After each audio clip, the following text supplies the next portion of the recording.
आज या निब्बा नराच्या आयुष्यातील सर्वात मोठा क्षण. सामान्यतः असे क्षण प्रत्येक नराच्या आयुष्यात जवळपास 3 ते 4 वेळा येतच असतात.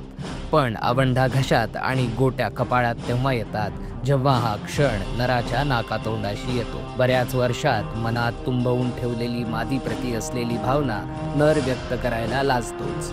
अशा अवस्थेत नर ततपप करतो आणि शब्द घशात येताच विषय बदलतो. ऐक ना, हा बोल ना. जेवलीस का? हो. नराला आता घामाच्या धारा फुटू लागल्या. नर कावरा बावरा झालेला आहे. नराच्या मनात प्रश्नांचं वादळ पेट घेतंय. तिला विचारू की नको, विचारू की नको. विचारलं तर आहे ती मैत्री पण जाईल आणि नाही विचारलं तर गांडीतला किडा वळवळतच राहील. बोच्यातला सगळा जीव एकवटून नर आता तिला विचारण्यास सज्ज झालाय. नर आता त्याच्या भावना व्यक्त करायला जातोय. ऐक ना, मला तुला काहीतरी सांगायचंय. पण इतक्यात मलाही तुला काहीतरी सांगायचंय. तुला माहितीये का, आजकाल जरा असं काही पाहुणे आले, ताईला पाहिलं. मादीने विषय बदललेला आहे. तुला पाहिजे, ही लग्न करून गेली.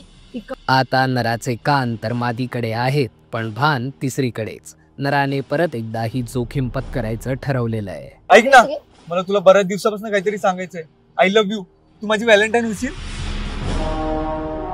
ही वेळ नरासाठी अत्यंत संवेदनशील आहे.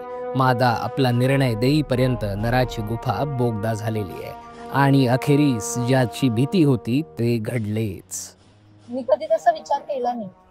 आपण चांगले फ्रेंड्स आहोत ना, मग मी कधी तसं तुला सांगितलंच नाही. आता फ्रेंड झोन झालेला नर हात हलवत घरीच जाऊ शकतो. पण ऐक ना, मला विचार करायला थोडा वेळ हवा. नराला मादीकडून आशेचा किरण दिसलाय. पुढच्या अपेक्षा नराला आणखीन उत्तेजित करीत आहेत. पण या अपेक्षा त्याच्याकडून काय काय करून घेतील हे त्याला ठाऊक नाही.